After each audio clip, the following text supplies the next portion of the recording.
Good morning.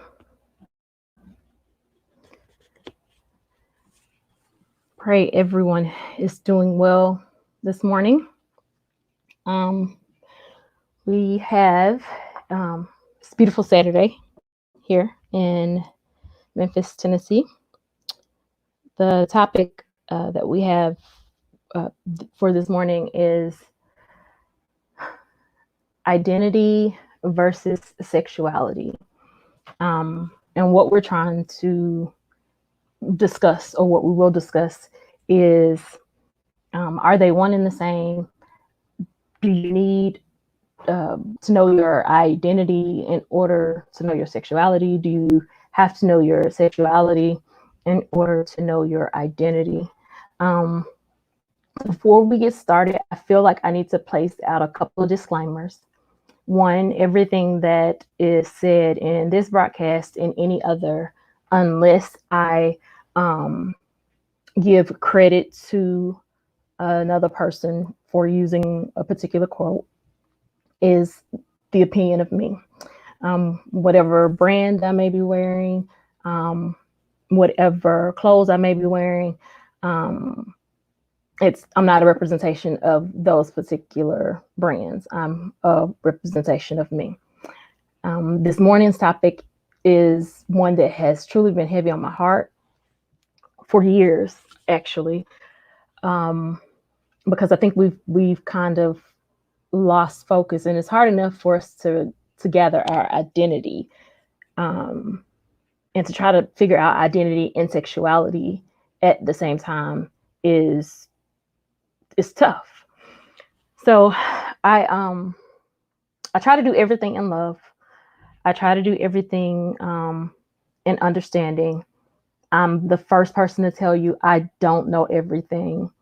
I'm always going to say it's my unprofessional opinion, because again, I'm just a regular person trying to spread love and create a platform where we can have hard conversations with the hope of changing the world, saving a life, encouraging a life. So please hit like, subscribe if you hadn't subscribed to the channel already. Please comment and engage, because this is like one of those topics that I cannot have by myself. Please be respectful of each other and myself. I'm still working on this. This is live number 3 for me, and I'm proud of myself for doing it. It's one of those things where I had to step out of a comfort zone. Good morning, Winston. Good morning, cousin Kim. Good morning, TT. I hadn't put the link in the chat yet because I wanted to say some things first before opening up the chat. I'm a firm believer that love conquers all.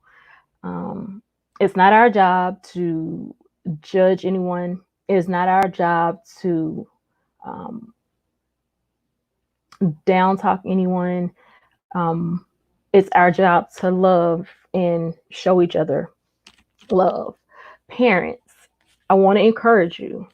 Be mindful of the things that you say around your children, because you can tell your children all day long, I love you for who you are.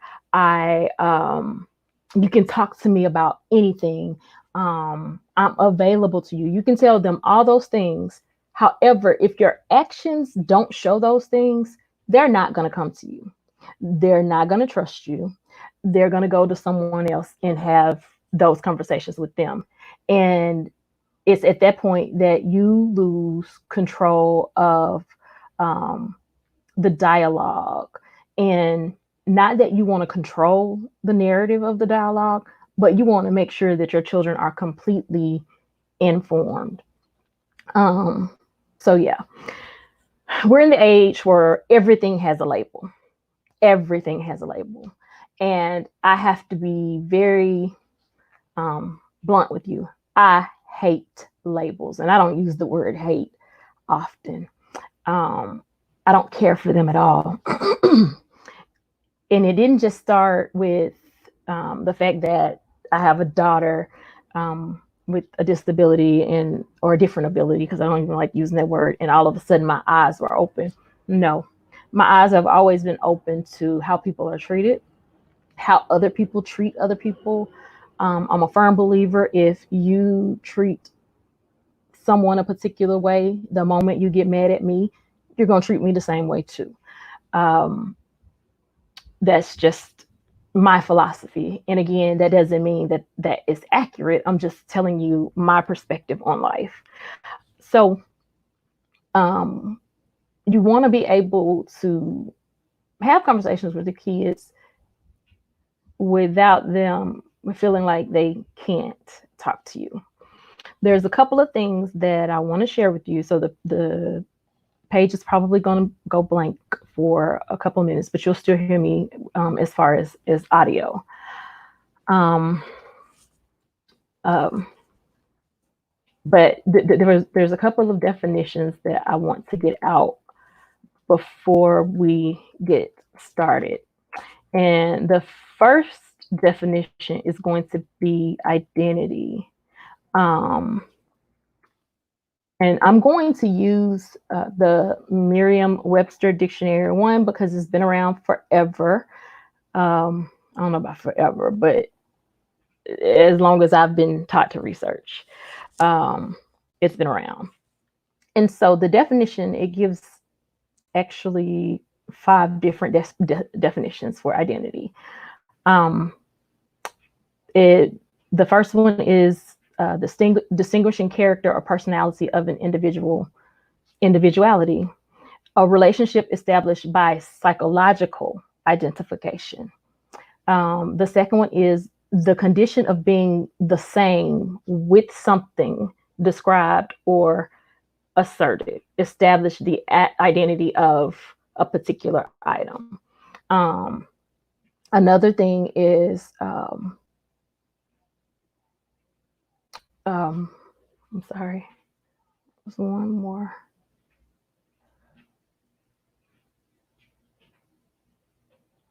A being, just a person, a being, who you are.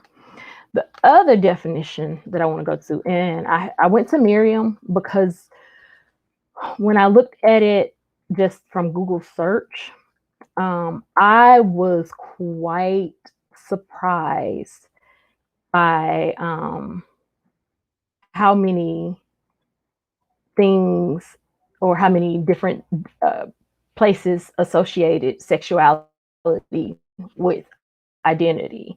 And they do not go hand in hand. Definition for sexuality is the quality or state of being sexual. A, the condition of having sex. B, sexual activity. C, expression of sexual receptivity or interest, especially when excessive. So there's two definitions that we've used so far. One is identity, which talks about you, who you are, your character, your thought process, your traits. That's your identity. Your sexuality is based upon what you desire sexually, who you desire to be with sexually, what attracts you sexually.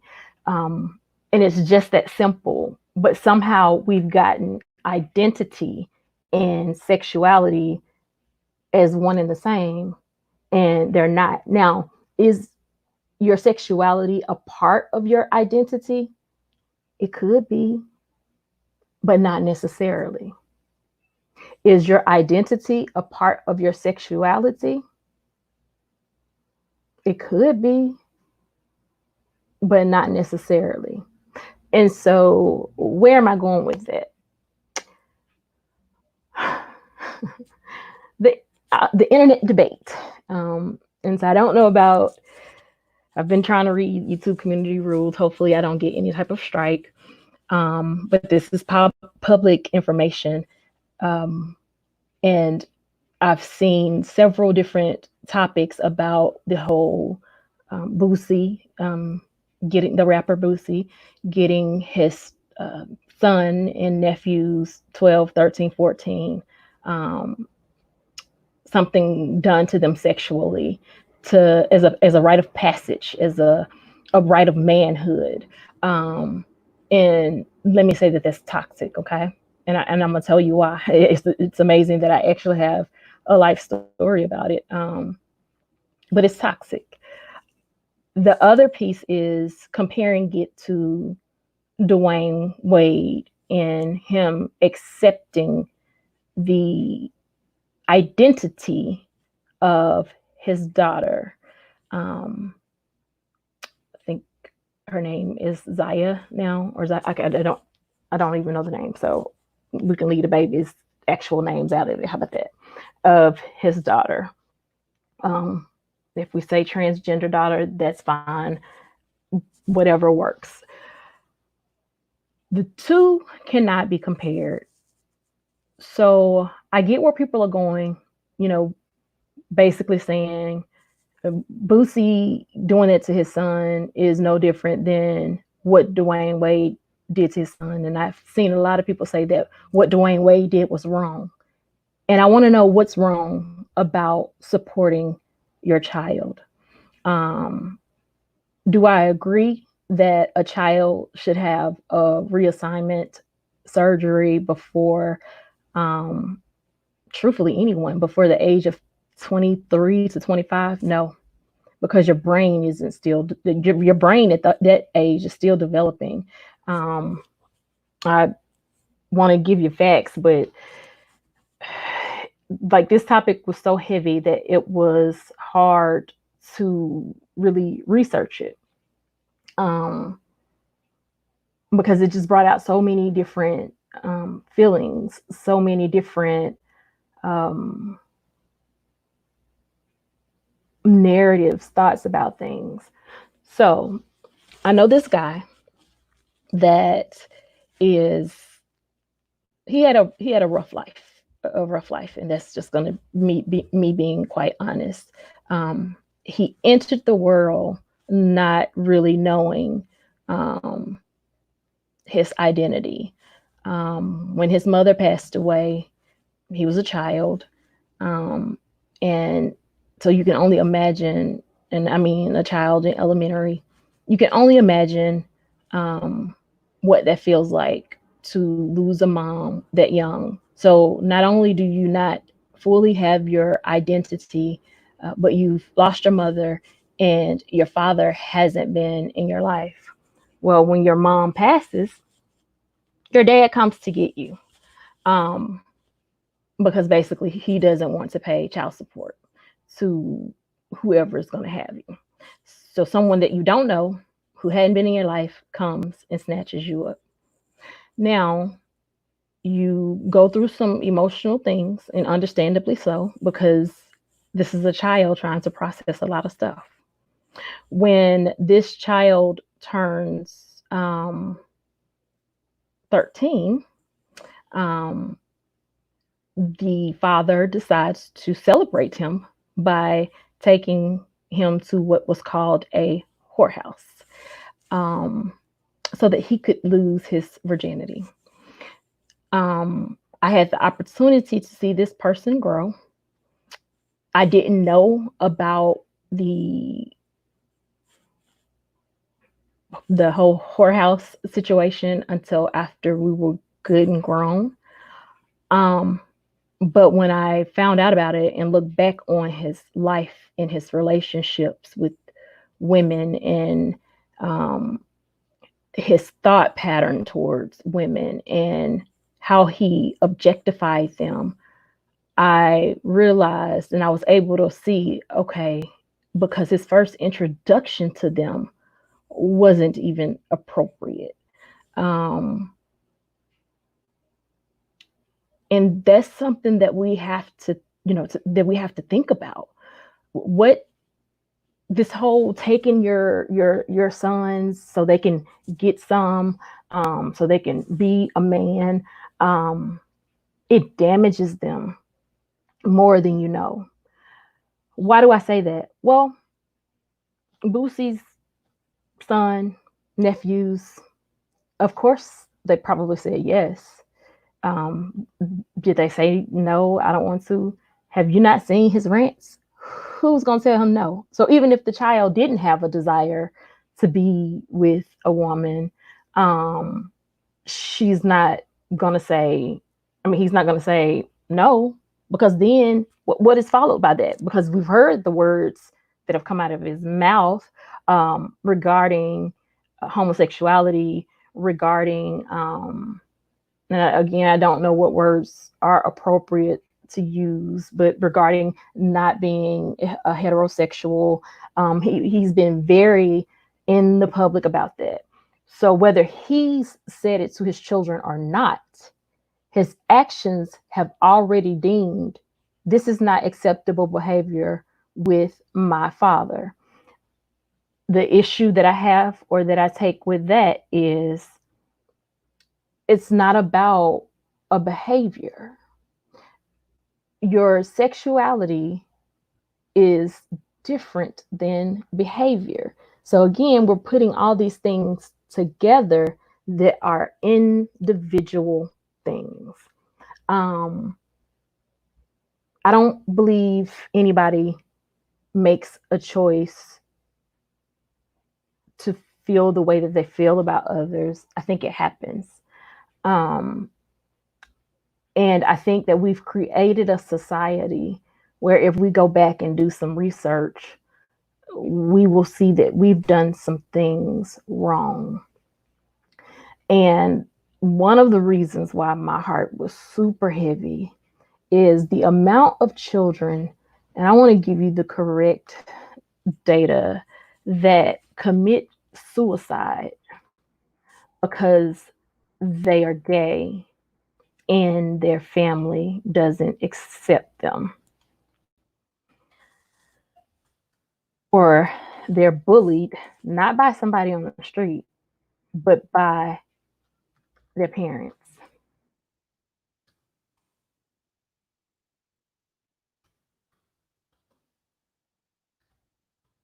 And family members. So we one quick second.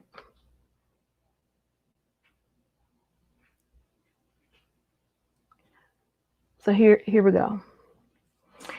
Suicide is the second leading cause of death among young people ages 10 to 24. LGBT youth seriously contemplate suicide almost 3 times the rate of heterosexual youth. LGBT youth are almost 5 times as likely to have attempted suicide compared to heterosexual youth. Of all suicide attempts made by youth, LGBT youth suicide attempts were almost 5 times as likely to require medical treatment than those of a heterosexual youth.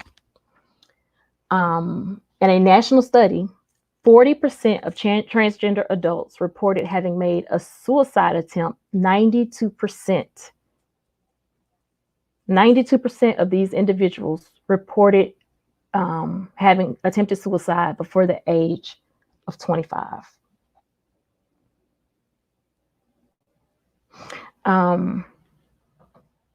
LGBT youth who come from highly rejected families are 8 to 4 times as likely to have attempted suicide as LGBT peers who reported no or low levels of family rejection. 1 out of 6 students nationwide, grades 9 through 12, seriously considered suicide in the past year. 1 out of 6. 1 out of 6. Each episode of LGBT victimization, such as physical or verbal harassment or abuse, increases the likelihood of self-harming behavior by 2.5 times on average. Now, this information, and you can retrieve it for yourself. Matter of fact, I'm going to copy the link, is from the Trevor Project. And I'm going to put it in the chat so that you can fact check that. So when we went around, Winston, I do see you, and I promise you I'm going to put the link in here. I just have to get all of this out first.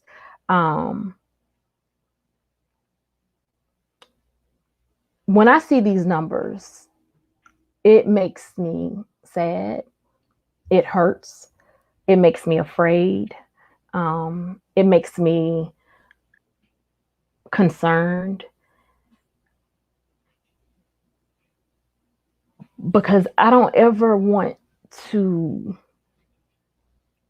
have to be faced with the thought of losing a child because they felt like they couldn't talk to me, or because they were feeling something different and afraid that I would judge them. It's not my job to judge, y'all. It's not your job to judge. We can say, all day long that, well, the Bible says this and the Bible says that. The Bible also says, and Jesus said it himself, he that is without sin cast the first stone.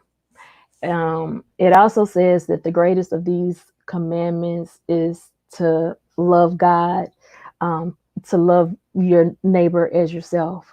So the greatest thing is to love. When Judgment Day comes, we each have to face Judgment Day individually. There are some of us that, and I will say some of us that are and that have preached a good game, talked a good game about homosexuality and what it looks like, and it's such a sin. And I've heard it over the pulpit several times, and from a child until now, and I'm 42 years old. It was so taboo, and it's still taboo. But yet we don't address any other sin the way that we address sexuality. And truth be told, we don't even fully address sexuality. We address homosexuality. We don't address adulterers. We don't address fornication. We don't address molestation. We don't address rape.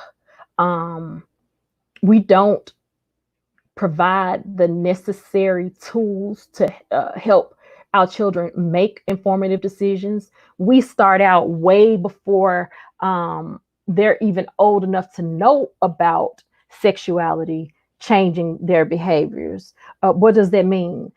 My son, not my son, I'm just saying, I'm giving examples.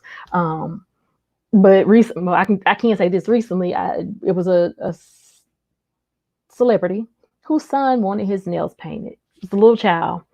She painted the nails, and there was this big argument about saying this is for girls, not for boys. And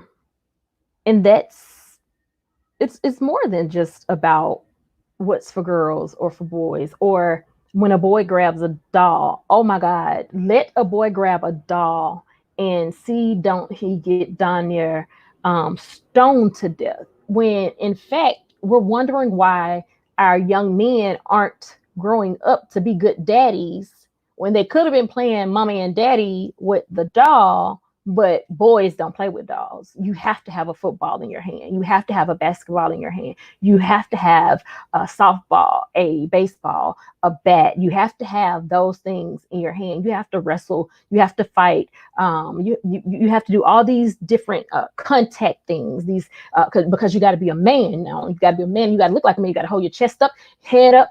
You got to be proud. Because you don't want nobody to think that you're weak. You don't want anybody to think that you're gay. You don't want anybody to think that you're a sissy. You don't want anybody to think you're a punk.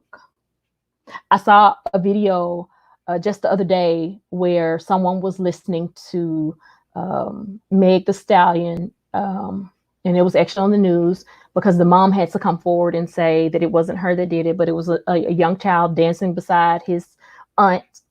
As she was recording herself in front of him, mind you. The child looks like he's about 5 or 6. She doing her routine, he's doing his routine. She smacks him on social media and says, "You're not gonna do this gay shit around me." He's not even old enough to know what gay means.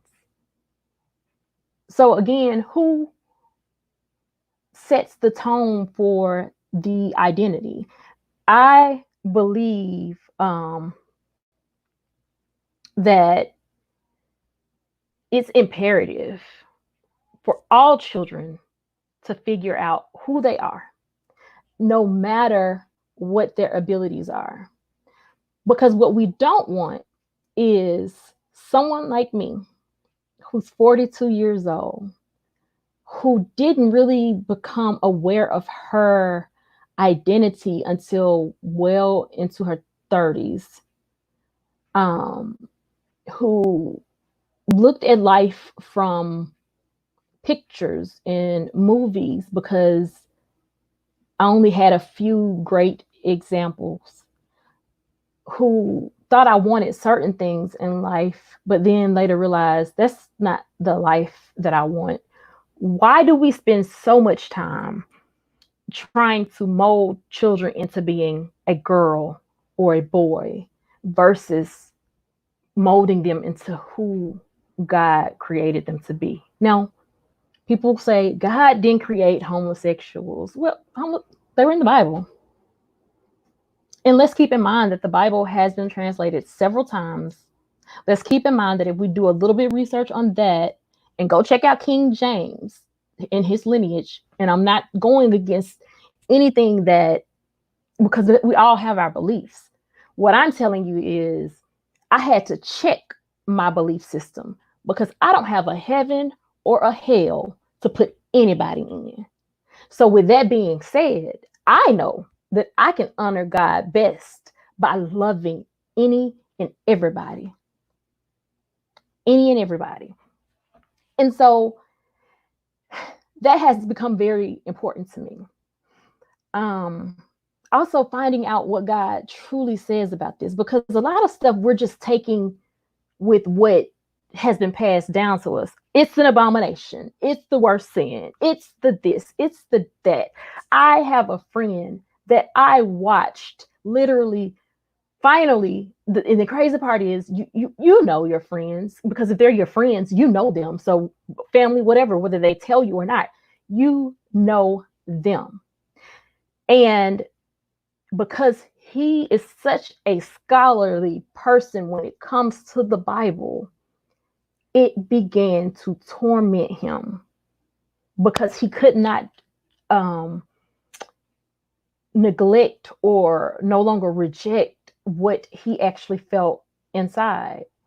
And I have to wonder if some of the struggle with that is things, again, that we allow to happen in childhood. And when I say we, this time I am talking to those that I won't say look like me, because everybody doesn't look like me, but I am speaking towards my community, because that's all I know about. Like, I don't really know what happens in any other culture, any other ethnicity group. I'd love to know, but I know what happens in my community.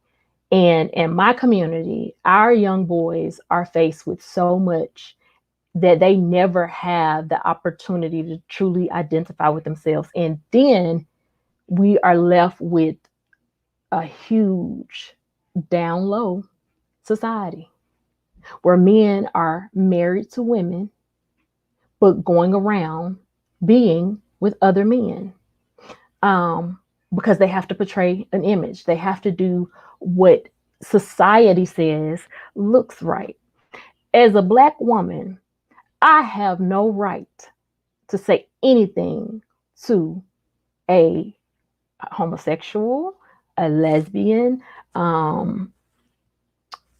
transgender, a gender fluid individual.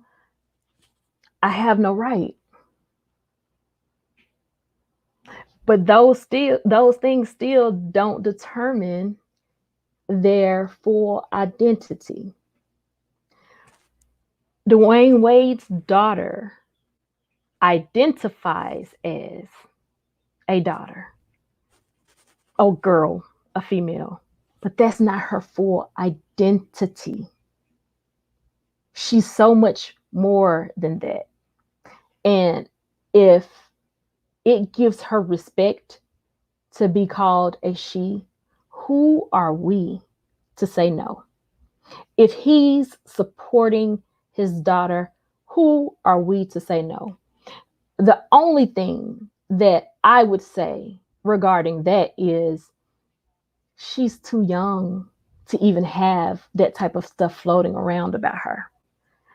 Give her an opportunity to not only give your family an opportunity to process it.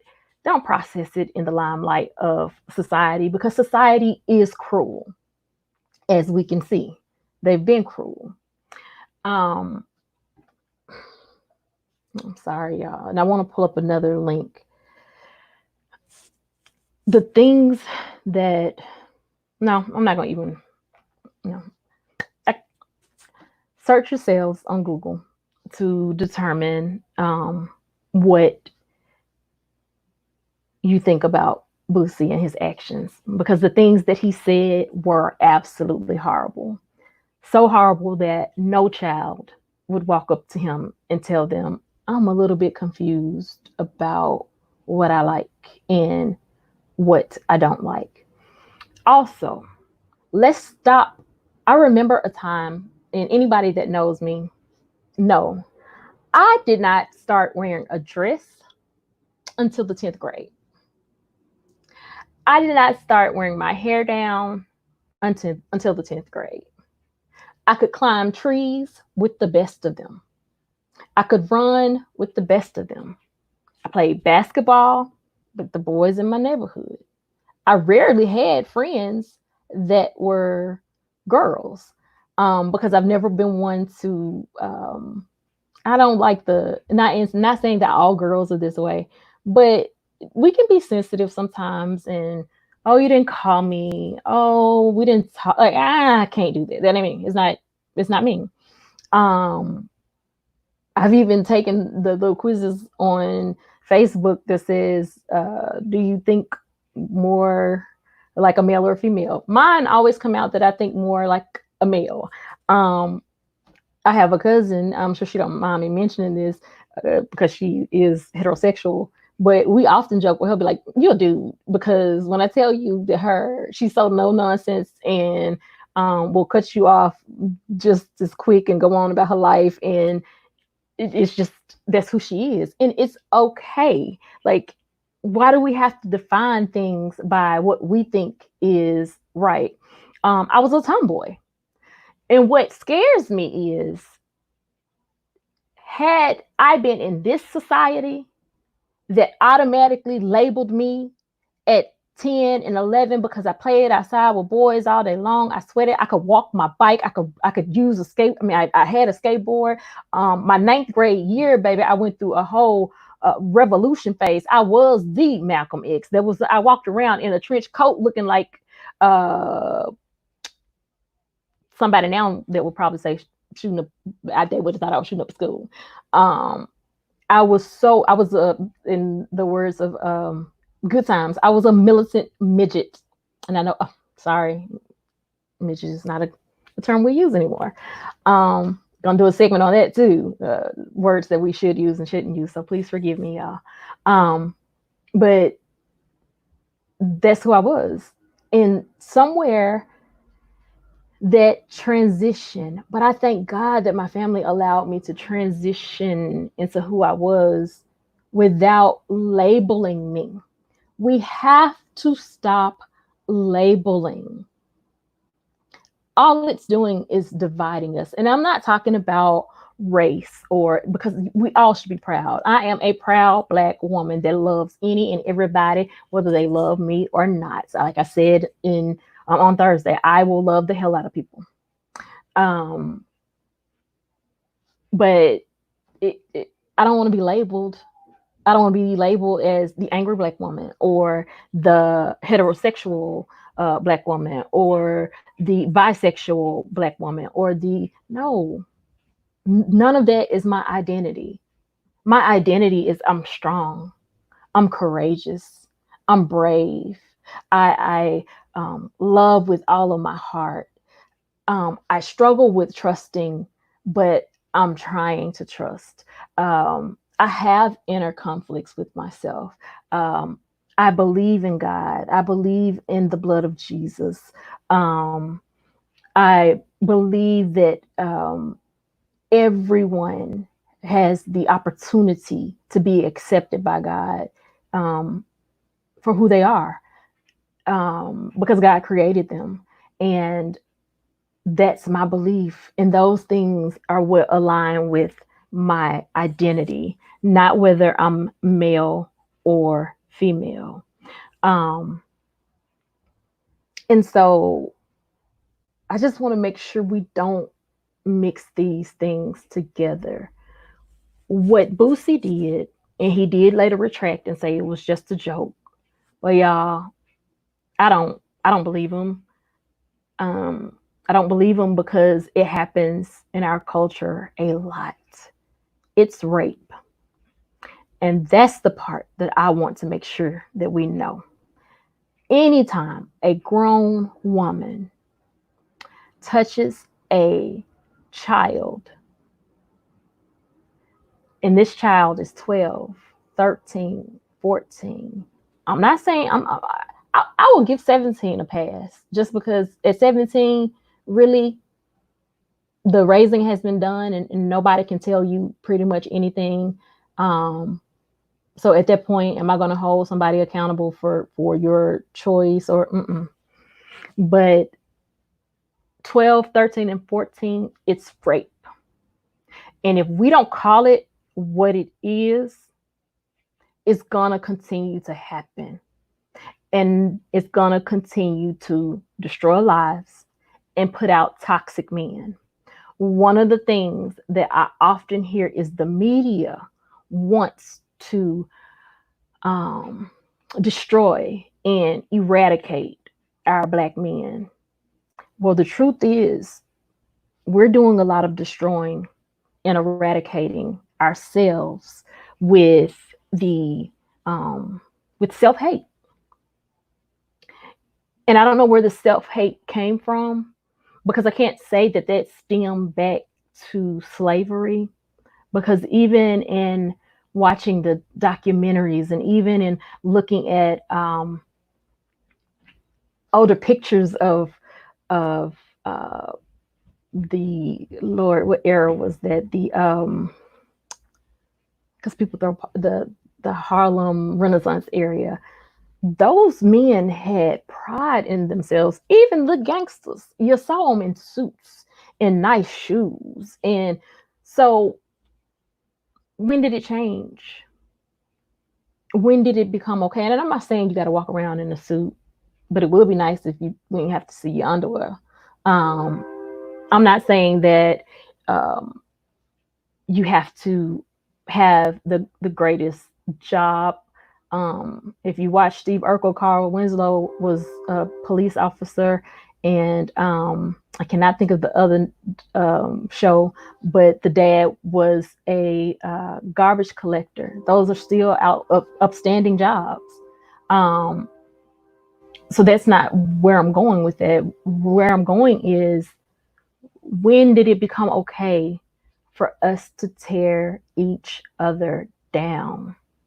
And I'm speaking from a family perspective. You know, I've seen parents talk to 1-year olds like they're 20, cursing them out. I've seen parents beating their children, not allowing their children to just fully express how they feel. A child expressing how they feel isn't disrespectful if you teach them how to express how they feel in a respectful way.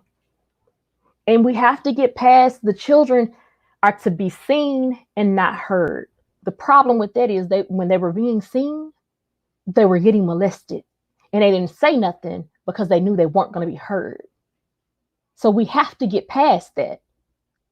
We have to get past what we feel is right because of the Bible or the Quran or whatever other religion, Catholicism, Buddhism. We have to get past those stigmas.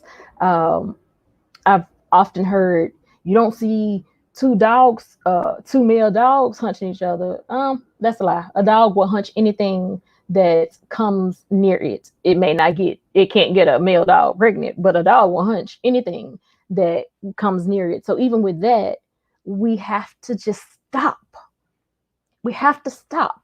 And we have to encourage our children to find their identity and be okay with their identity. But how do you know your identity if you can't explore the things of the world? Not sexuality, but things of the world, like seeing the world. I don't care if it's going to the library and looking at books of other states. I don't care if it's searching the internet and looking at different jobs. I can talk about my oldest son. When God bless, he's my bonus son. I don't have a stepchild. I have 4 children. Winston, I got you. I'm not even going an hour today.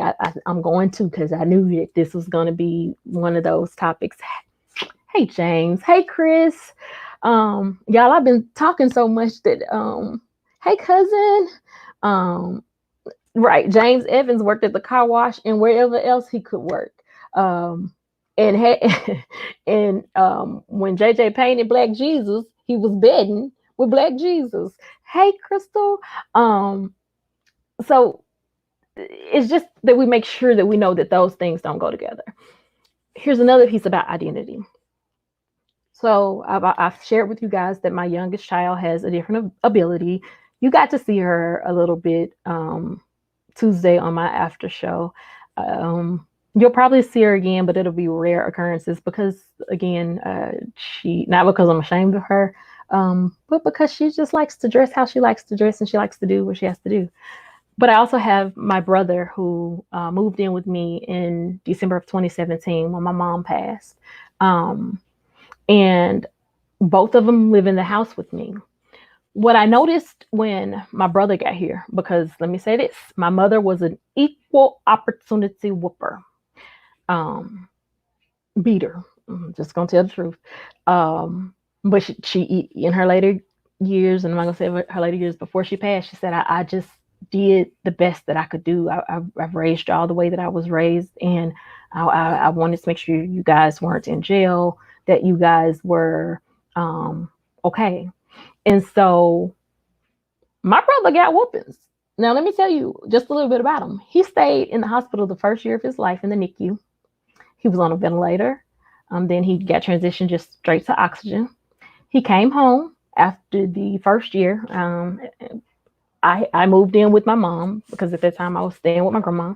He had nurses 24/7. He went through 3 baby beds because he needed a lot of jumping and energy and all of that. But he was never one to, when he would cut a fit, because he had meltdowns. They weren't tantrums. Looking back, they were true meltdowns. My mama didn't care. She told him legs up. And the legs still probably about this big. He his legs, they're about this big. Hi, Triumph and Tiffany. Thank you for coming in. About this big. Y'all please hit like and subscribe. But she would tear them legs up. And so to this day, when we go in public, people talk about how well my brother behaves. And it's like, yeah, because my mama was an equal opportunity whooper. Like he got the same beatings we got. She didn't care that he had a trach and oxygen going through it. She'd sew him up. And so it taught him how to be. But what I realized when he got here, he didn't have an identity.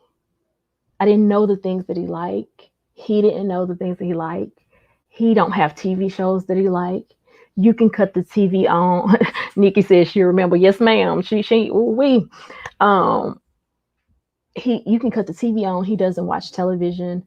And it's not that my mom mistreated him or made him stay in his room. He just would stay in his room. He wouldn't come out of his room.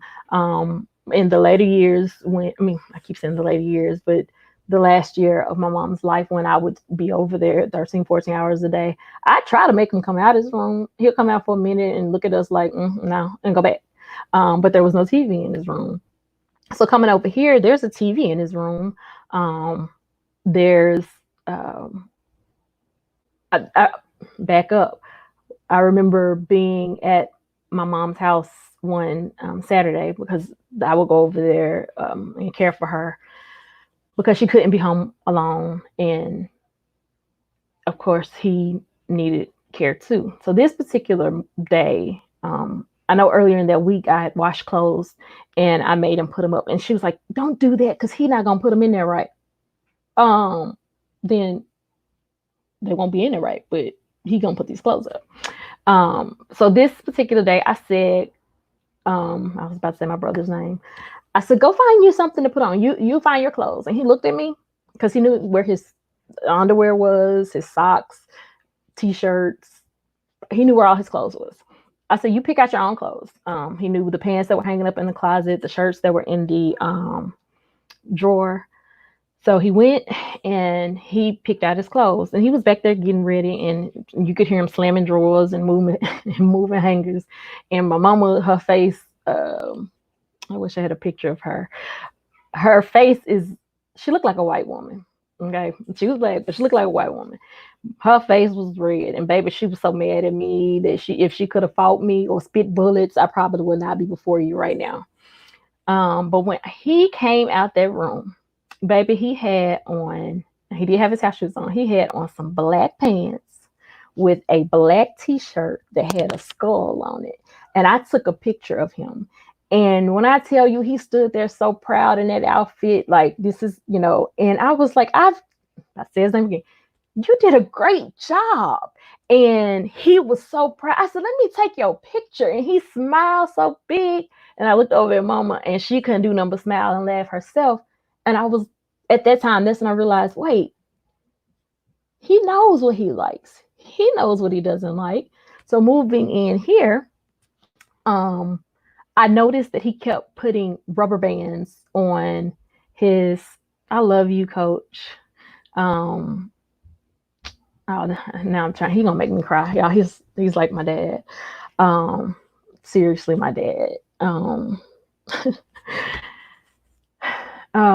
I noticed he kept putting rubber bands around his wrist, and I was like, "So you want a bracelet?" And I don't know where I had this bracelet from, but I had a bracelet. I was like, give me the rubber band." So he gave me the rubber bands, and I let him put the bracelet on. Y'all, he was so happy to have that bracelet on. And so then I was like, I wonder if he wants a necklace. So I went and bought him a necklace. He lit up and he put that necklace on. And I was like, whoa, okay, wait. He knows what he likes and what he doesn't like. Now, the reverse piece said, because that's his identity. He wants a bracelet on. He don't have to have a lot of jewelry on. He loves a dashiki. And he's lighter than me, but give him a dashiki, baby. He loves a dashiki. And so I was like, okay, that was him going into his identity. He's been here going on 2.5 years, and I still don't know everything that he likes. I know he loves to dance. He loves music, but we're getting there. And it seems the more he finds his identity, the more he begins to flourish. So those are the things that determine who you are, not your sexuality. They're two different things, because he's not even at a mental state to have a sexual preference or sexual encounter with anybody. Then my sweet baby. Him with food at my mama house. If it was put before him, he ate it because he understood that he wouldn't get no other options. Over here, he eats what he likes. So much so that I fuss about it. And I'm like, "Oh, well, you're not going to eat it for breakfast. You're going to eat it for lunch."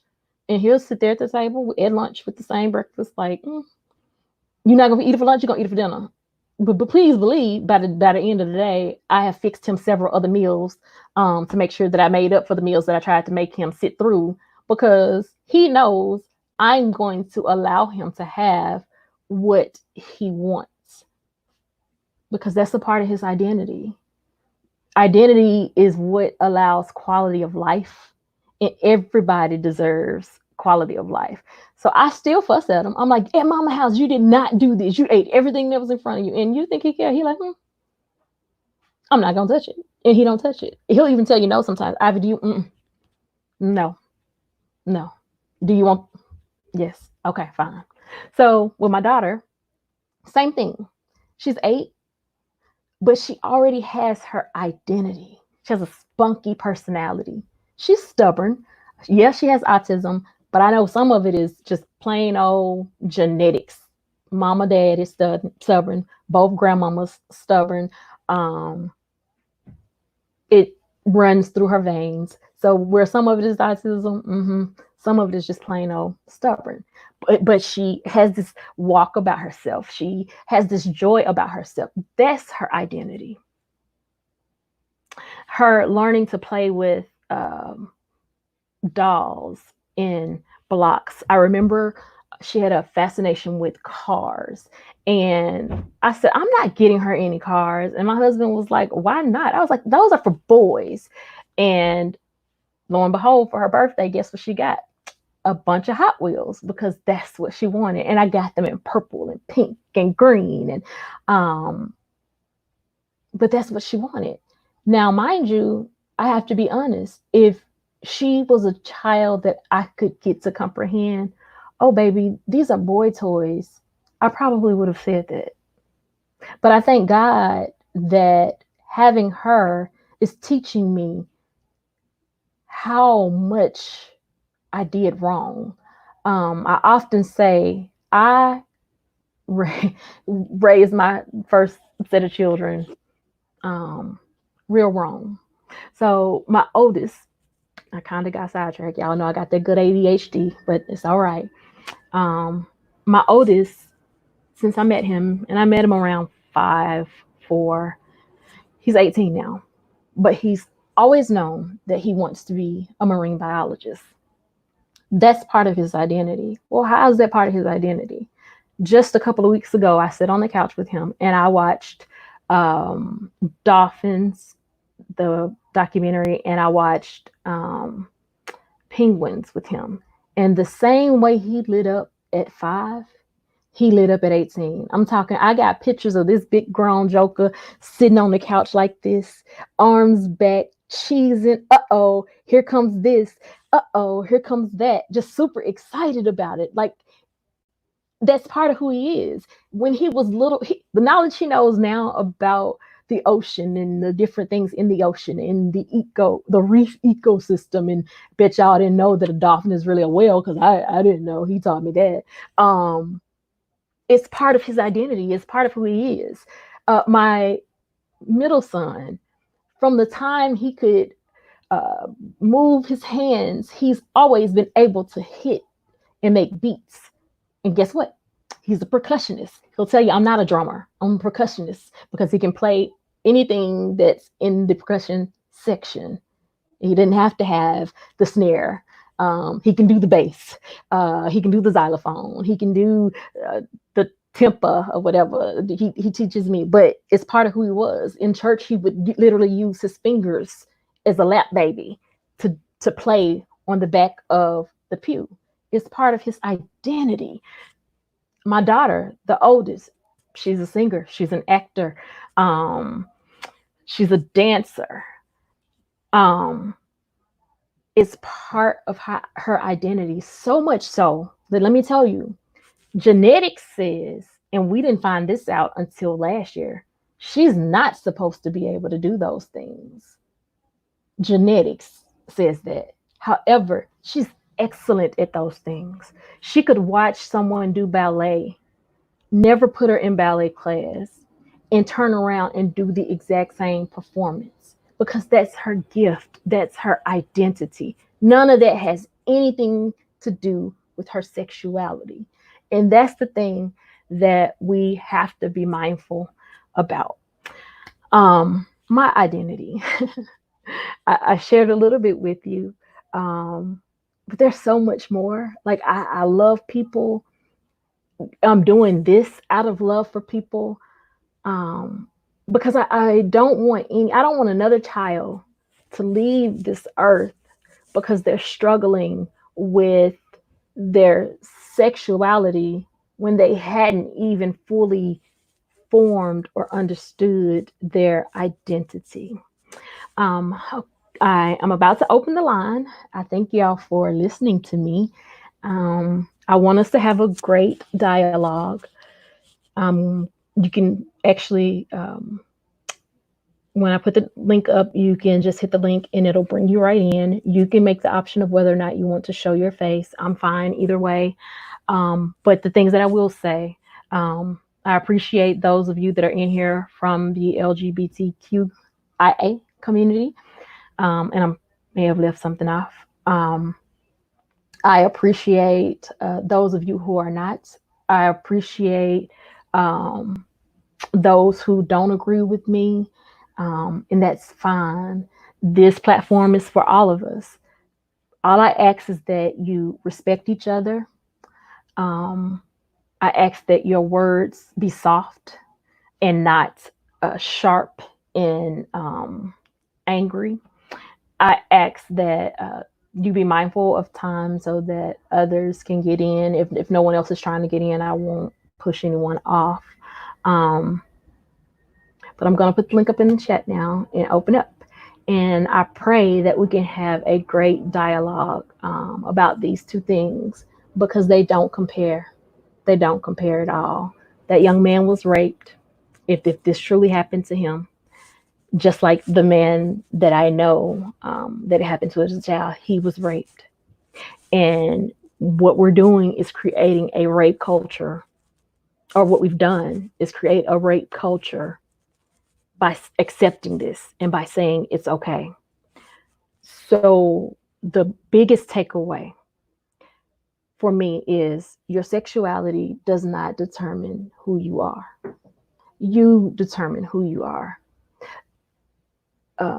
Dwayne Wade's daughter, just because she identifies as a female, that doesn't mean she identifies as gay. She could be a transgender female that likes women. So what happens then? Because is that still not a boy technically liking a girl? Now, do you understand how I say her identity doesn't determine her sexuality? They don't go hand in hand. But again, I'm about to open up to all my family and friends that are part of the LGBTQ community. You can't fully see my shirt. Let me see if I can lay it down. All for love. I got this shirt last year from Old Navy. No, yeah, last year from Old Navy. And I didn't even realize it was a Pride 2019 shirt. I just like the shirt because it said all for love. But here's the thing. I want you to be proud of who you are, period. I support you. I love you. I'm here for you. Don't feel like you can't talk to me because you can. This area over here is judgment free. It's filled with love. And if there's anything that I can do to help ensure that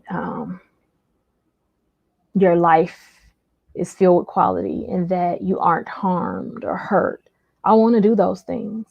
I've seen the videos where guys have been beaten because they're gay. And what's crazy is you don't see those attacks on girls like that. So do we not see the issue, the problem? We gotta have more conversations. We gotta have more dialogue, and we gotta give children time to figure out who they are. Because if the Iseashia that was back in 77 through 94 was in this time, I would automatically be labeled a lesbian. I would automatically be labeled gay because I was the only girl on the all boys drill team because we did not have a girls drill team. I was in foxholes at ROTC camp shooting an M16. So had I been in this present age, I would be labeled as a lesbian when I'm just being myself. And so, can you imagine if the label was placed on me before I even understood who I was, what that could have done to me? So, my hope is that when we walk away from this conversation, that we realize it's not okay to label. Let our children figure out their identity. Our job is to help motivate and cultivate them, but it's not to tell them this is who you are, this is what you're going to be, and that's that on that. Because if that's your approach, then you're failing as a parent. And I'm not a perfect parent at all. So I'm going to open up the line um, and share this link with you guys. And I pray again that we have a great. Y'all are really ready for this link. I see link, link, link. All right. To God be the glory. The link is posted. Let's have a great conversation. Please click like and please subscribe if you have not, guys. All I see is link, link, link.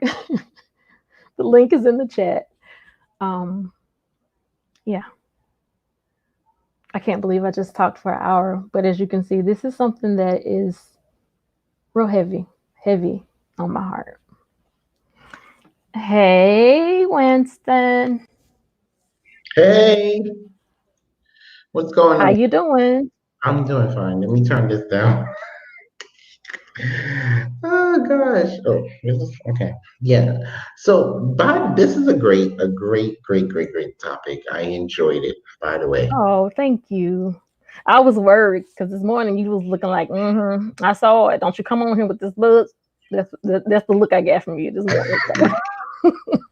No, I enjoyed it because a lot of times people don't have the courage to sit here and talk about identity and sexuality. And basically, um, I would say the reason why a lot of LGBTQ and a lot of people who are in identity crisis is because society is the one that put them there. Right, right, Because society don't let the person be themselves. correct, correct. And it first starts with at home. Yes, sir. Because if a person family is church, and then if they see that their child is branching out, their child is showing you who they are, they're gonna throw the Bible at that person. They're gonna say, "Oh no, that's a sin," or "No, God don't love you for being a lesbian," or "No, God don't love you for being gay. God don't love you for being a transgender." Who says not? You understand what I'm saying? So Mm-hmm, that's basically how they become depressed, how they become where they want to commit suicide because they got rejected at home. mm-hmm, They couldn't do what they like. They couldn't be who they are. So now they have to live a lie. Now they have to be double minded because they couldn't dress and wear what they want to wear. mm-hmm, And then they have to live in the shadow of their parents instead of their own path and their own destiny. mm-hmm, That's what happens sometimes. mm-hmm, I mean, like some people have to understand if your child comes to you and tell you, listen, this is who I am, this is what it might be hard for you to understand it. It mm-hmm, might be hard for you to accept it, but you're just gonna have to. Me, on the other hand, it was totally different. I came out at 18. I didn't care. It was totally different. mm-hmm, However, some people do say, okay, it's by choice or it's something people pick up. No, to me, it's not. A person will know regardless, mm-hmm, But then when it comes to the committing of the suicide, that happens because they have strictly lost their support system and they have strictly feel like they're not loved anymore mm-hmm, and they're boxed in. mm-hmm, When your family that you go to and tell you, oh, I don't want want you leave the house, leave my house, or so forth, and they don't have a support system. Why do you think sometimes the LGBTQ or kids, the first thing they do when they're kicked out and they can't get a job because they're at a young age, the first thing they do is use their body for sex? Yeah. Yeah. And that's the purpose of this live. Because And someone then some people they let, they they let me like church, right? They hold, go ahead. hold on, let me say this right quick. Because if I don't say it now, I won't say it. The other reason why I did this is because someone very close to me, somebody that I love like my own son, somebody who I would fight an army for, didn't feel they could come to me and tell me that they were hurting in that Hmm. area. And um, it wasn't that I didn't know. I knew from a little boy, um, but it wasn't my place. Again, my job was to nurture, was to love, was to encourage. So much so that I even asked and I was told no. And I was asking because I'm trying to be here. I want to be there for you. Um, and it it made me look at myself like, am I not approachable? Have I said something to make this person feel they can't come to me and talk to me? Um, then again, looking back on it, maybe this person just didn't want to be labeled. Sometimes it could be that way. But the reason why some people don't tell people is because the vibe. Hmm. Sometimes it could be the vibe of how, if you tell the person, you already know what the reaction is gonna be. You already know what they're gonna say. So why would I tell you for you to push me back? Why would I tell you for you to put me in bondage? Why would I tell you for you to make me feel lower than I am? And then a lot of times with some folks who are in this lifestyle and who are not, if they go to church and they get pushed away from the very thing that they love doing, from the very thing that they love feeling a part, is basically them getting church hurt, them saying that it's a sin or they don't belong or you can't be here because this is not what it is. Who are you to tell somebody that that's not the way you're supposed to live or that's not of God? No, you can't tell somebody that he doesn't love this person or he doesn't love that person. Hmm. That's like that person telling you, okay, you go home to your wife, but then next thing you know, you're sleeping with the church member. Absolutely, You know, absolutely. so But here's where, and it's not a but because they say but cancels out everything before it. The charge that I put out to the LGBTQIA community is, mhm. it's your responsibility to, like, I can have these open conversations, I can have these dialogues, I can create a platform for us to be able to have these conversations, but you have to be um, strong enough in your identity, your belief, and the very Bible that we can use to attack people with, knowing it for a fact. And that's the thing that I said to the person that I love. Once we finally had this final conversation, and my thing was, look, you have to know for yourself. Don't trust me. Don't trust anything somebody else tells you. You find out for yourself. And then Amen. from there, Amen. you establish your own relationship, because relationship and religion are two different things. And to see, it takes this, right?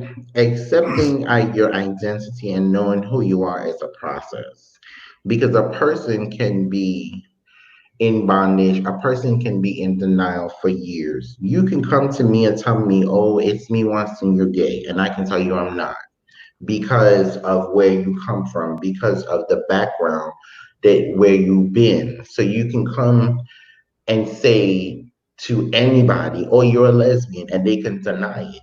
They first have to accept it. They first have to know what they want to look like. They first have to look themselves in the mirror and say, I'm not going to be double minded anymore. I'm not going to live a lie. I'm not going to um, say I'm this and then do this. They have to be unapologetically with everything, regardless of how many friends they lose, regardless of who like them or who don't like them. Hmm. And when that happens, then the process starts to come. But it will be a hard process because they're going to lose friends along the way. They're going to have people dislike them and people tell them it's a lonely road. Be careful, especially for some gay men, be careful of the STDs, sometimes lesbians, and then, okay, the trans community have it harder. So so basically, while they're doing that, they're still trying to build their support system. So them identifying who they are as a person, they first have to admit it. And with them starting to admit it, it starts with acceptance. If they were rejected, then they're going to deny themselves. I want to read a couple of these comments if it's okay. Y'all, thank y'all so much for coming in. I knew that this was going to be a hard topic. Nikki, thank you so much. And I say that because I know how we were raised, and so thank you. Kim, thank you for coming in. Winston. I'm gonna look because I'm gonna get it now. Now, if I start saying one or one, then you know what I mean. We got cool. I give everybody a nickname. Um, It's Chris, fine. thank you for coming in. Um, I do agree that that's a high rate. 1 in 6 committing suicide, and we're not even talking about like that's not even broken down in race or culture. That's just kids in general. Um, Hey, Smiley. Um, Please make sure that your brother knows about this channel and have him to watch this. Um, I could tell Winston that you were on fire. And I agree. What Booster said is out there now. They can't retract it. I need the Louisiana Child Protective Services to do what they need to do to see if this really happened or not. And we need to. I mean, it's rape, y'all. No ifs, ands, buts about it. Um, there was more comments that were responding while you were talking. The gifts and the calling, yes. Um, so Dre says, I agree. Allow. This is why you were talking. He said, I agree. Allow everyone to be themselves as long as it does not infringe upon someone else's identity, belief, thought, and self-being. Not my job to judge. And so I have to have. I would like if he was on here, I would have a follow-up question as to what that looks like. Because here's the thing: on television, every show that we see now, especially a newer show, they make sure to do inclusion with the LGBTQIA community, as well as disabilities. Most people only see the LGBTQIA part because that's the part that they don't like. But what I've noticed is if you go back, you'll see that they're trying to represent a piece of everybody so somebody can see them, so that everybody can see themselves in something. Um, and so when you see this scene, and if it makes you cringe worthy, then you might need to think about your thoughts and your beliefs. So there would definitely be there would have been a part 2 question. Coach, my dad says, I've noticed that parents tend to worry what friends, family, church will think and put all of them before their own son or daughter. How do you put anyone before your own child? Absolutely. Sorry, Larry Reed, if you watch it. Well, they do it to keep up an image. Yeah. They do it to keep up an image, and that's basically it. Starts within the church. If the mother is a big person in the church, or the father is a big person in the church, they do it to keep up an image. They can't have a child that's a certain way, or they can't have a child that's disability, or they can't have a child that's in a different lifestyle, because then the church is going to be talking about them. Then they're going to feel because their child is this way because they committed a sin. No, your child is just different. Your child was just born a special way with a special gift. And So because you are blindsided by it and you can't see it, that's basically what it is. Your child was born different. You was given a gift that you don't know how to unwrap. You don't know how to appreciate it. and here's the thing. I'm not gonna put it solely on the church, because you got parents who aren't in church. You got parents who don't even believe in God, who don't want True.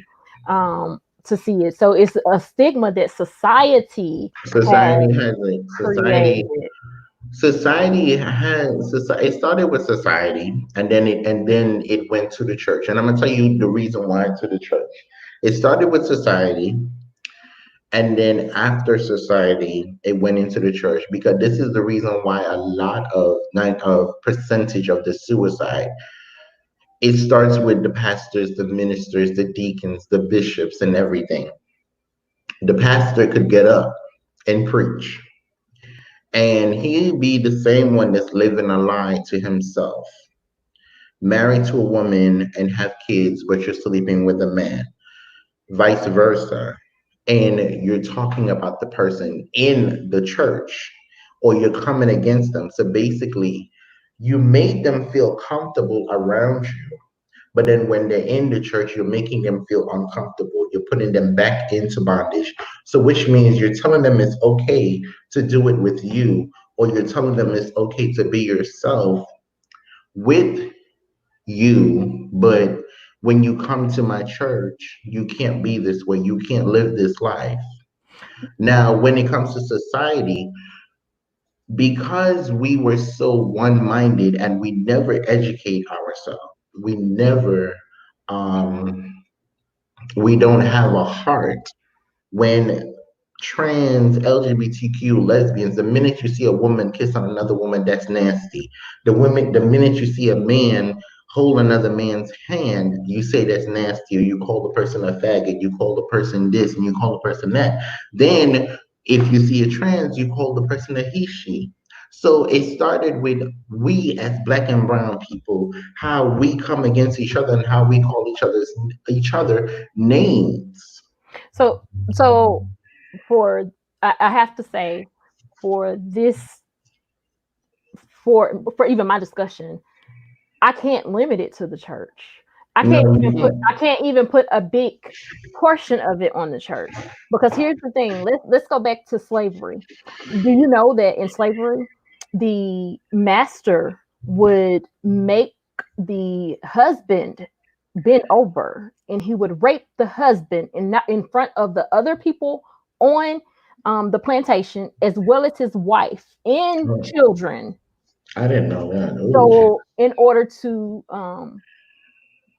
let them know who was in charge, if that makes sense. So it Hmm. goes back further than what we just say as far as the church.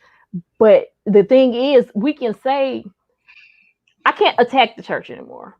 I Hmm. can't attack, and I'm not gonna say anymore like I've attacked the church before, because that's not my style. What I'm saying is, religion is one thing, relationship with God is another. When you have a Hmm. relationship with God, for me, it's God, Jesus, the Holy Ghost, the triune God.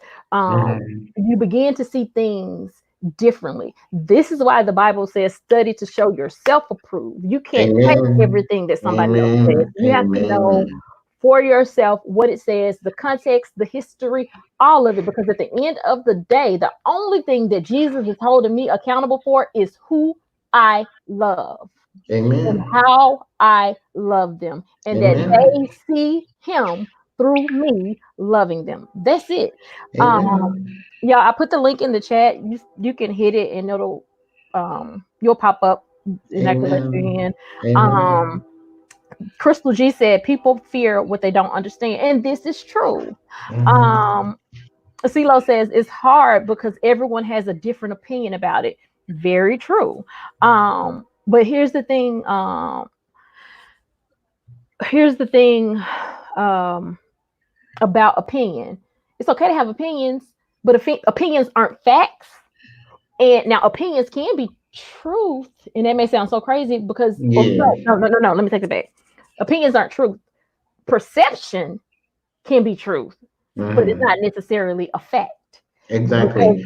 A friend perceiving once a particular told way me, doesn't a mean friend that it's once told me, a friend factual. once told me that, and he passed away, God rest his soul.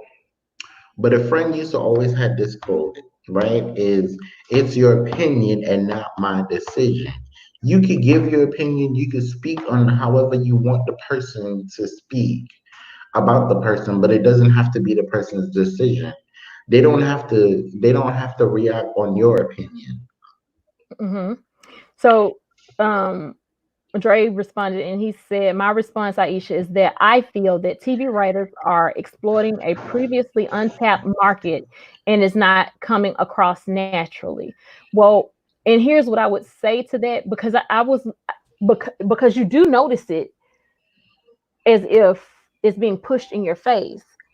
But when you're watching that show, make sure that there's a person with disability with a different ability in there, that there's a person with that there's different ethnicities in there. You have to how can I say it, appeal all audiences, so it doesn't Hmm. come across naturally because it's something that we weren't taught was natural. But we don't think twice when we see somebody rolling in a wheelchair on there, or um someone, well, we do sometimes see like savant stuff like Rain Man. We find ourselves getting caught up in things like that when for some people that's everyday life. um and so I think that's the part that, like, we got to change our mindset again, and that goes back to that whole re-languaging of things. We can't look at it as exploiting more so than we can um um inclusion. Hmm. And that's the thing. Inclusion has to happen. Yeah, I have the link up in the chat if anybody else wants to come in. Winston. Oh God, It's fine. it's because I know him really. It's Um, fine. I definitely thank you for your commentary. Um, and I definitely thank you being, courageous enough to speak about it. You know, I if anything, and it's crazy because you came on my channel encouraging me, but if anything, I would encourage you to just remain strong in who you are, um, and don't, how can I say it? Um, if there's somebody that doesn't accept you for you, then they probably don't need to be a part of your circle or in your life. And there are some people that we want there and that are parents, and they just can't fulfill the need that we have. And there comes a time in our lives where we have to be okay with it. I can say that honestly for myself, especially with my parents. There came a time when I realized, you know what? My parents loved me the best they knew how. Amen. I'm freeing them of anything that was wrong. Yeah, I can see where the mistakes happen, and I can try not to make them with my children. But guess what? I'm still gonna make my own set of mistakes with my own children. And so each generation just has to be better. But we gotta stop. We have to stop judging, and that's just period. We have to stop judging because it's not our job, and we got to stop judging under the guise of the Bible and just telling people what's right. We don't get to do that. Um, but yeah, I kind of figured this topic would kind of be a little out there, but I just couldn't not talk about it after seeing how as a culture we were okay with what Boosie did and nobody addressed the fact that that was rape. It was rape. Even if it happened to him, he was raped. And so that's creating a rape culture. And it has to stop. And even with even with molestation, most times is because the person has been molested, or they are too afraid to address what they really feel because of society. So they, of course, go to someone that's younger than them or that doesn't understand them. Amen. Um, so yeah. Is there anybody else that wants to call in? I would love to hear some more perspectives. Um, Well, more than I darling, can't I thank had you fun. enough.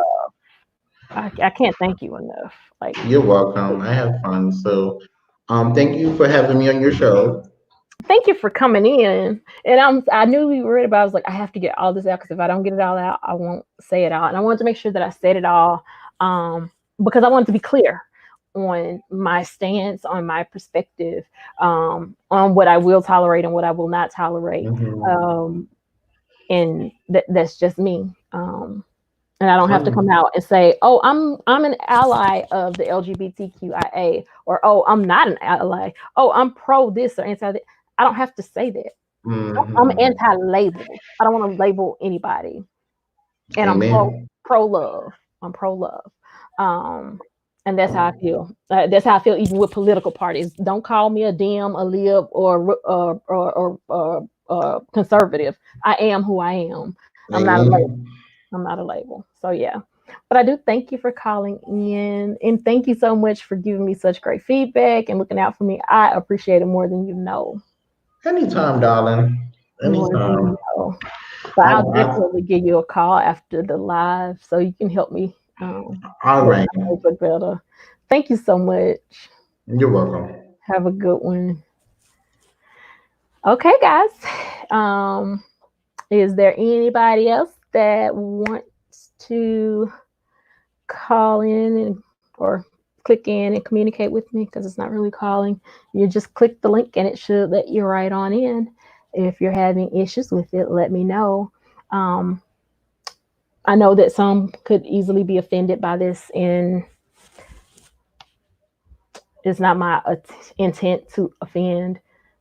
It's my intent to just educate and to create again a safe environment and a safe platform for um, individuals to come in and talk about and discuss things. Um, when it comes to the church, I'm not going to put um, this solely on the church. I'm going to put it on us as a society.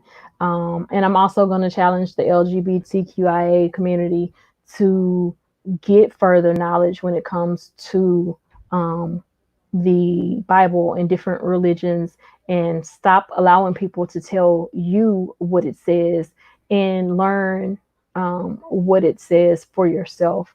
And I think that will help you with whatever convictions. And if I could say anything to anybody, be it heterosexual or anybody that's trying to figure themselves out, identity, whatever, if a person can't accept you for who you are, then you don't need that person in your life. Because again, had I have been the child that I was from 77 to 94, in this society, I would have already been labeled a lesbian because I didn't do girly stuff. I wasn't in and what's crazy is as I continued to grow into myself, um, I started to do more girly things. I'm a licensed hairstylist. I'm um at a time in my life, baby. I would wear the highest pair of heels. I loved heels and shoes. But you're talking about a girl who wouldn't wear heels until probably the 11th grade. If it was then, I may have been out of high school when I started wearing. Well, I know I wore them to prom, but even then, those heels, that pitch, they weren't even that big. So yeah, I think we just need to allow children an opportunity without saying or having to worry about their sexuality, because the thing is, they need time to grow. They need time to know. They don't have to figure out their sexuality at such an early age. Now, if the child comes to you and says, I think this is how I feel, to me, the appropriate conversation would be, whether the child is saying, I'm heterosexual and I want a wife, or not. It's to have a healthy dialogue with the child. If a boy says, I want to have kids when I get older, I want to do this, I want to do that. Our job is to mold them, motivate them, create them, cultivate them into being who you want them to be. So, again, the link is in chat. Identity versus sexuality. Um,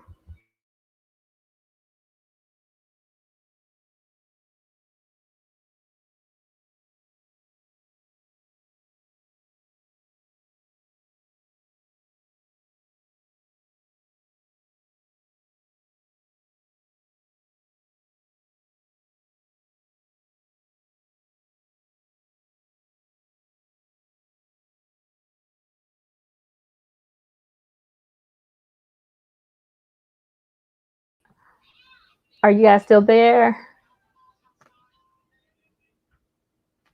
Um, yeah, it's still going. I don't know what just happened.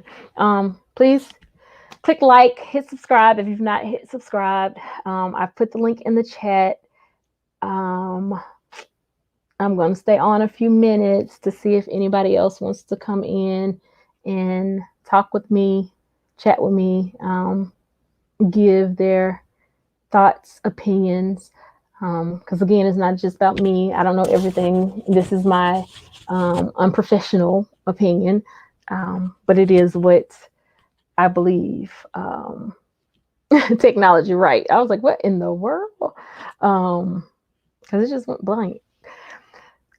But if no one does want to come in, I do want to thank you guys for coming in, for listening to me.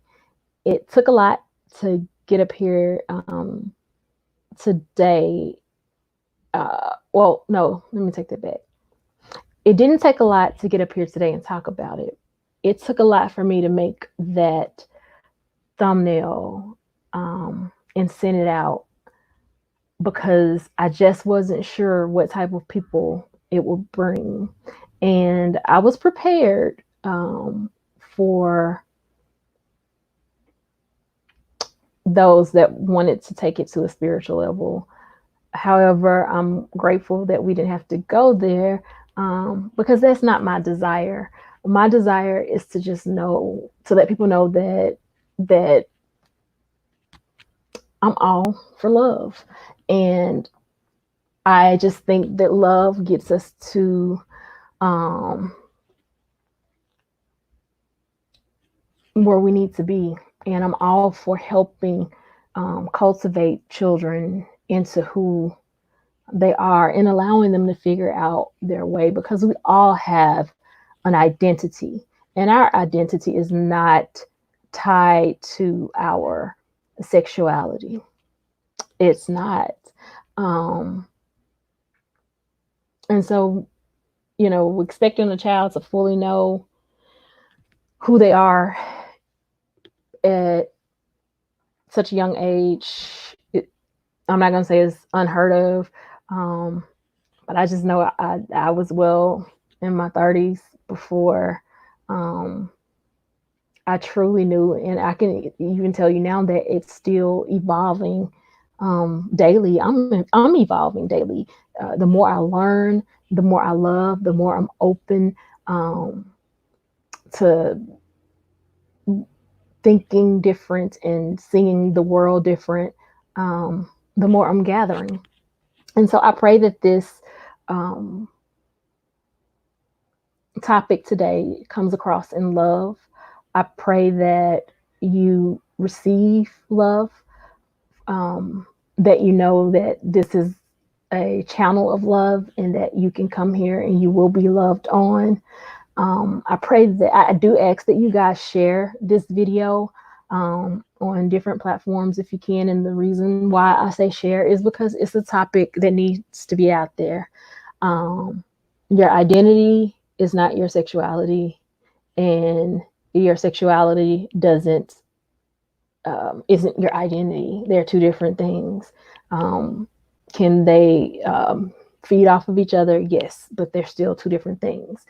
And the last point that I want to drive home, and I can't stress it enough, having an adult um, do something sexual to your 12, 13, 14-year-old children is rape. If it happened to you, you were raped. And it's a toxic rape culture that has gone on for years and it needs to be stopped. It's not okay.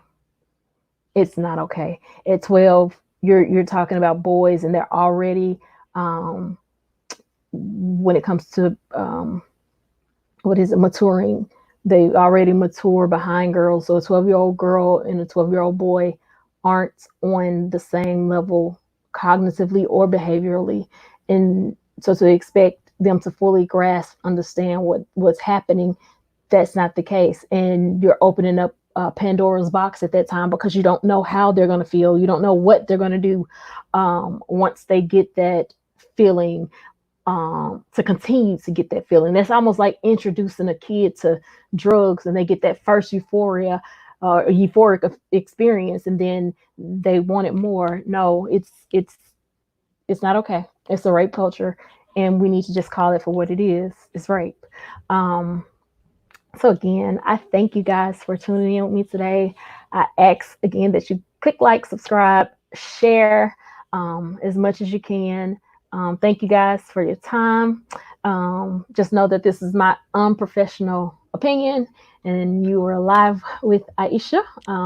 I will be back on Tuesday. The one thing that I learned from this past week is to stop telling y'all what the topic is going to be, because it seems that God always leads me somewhere differently.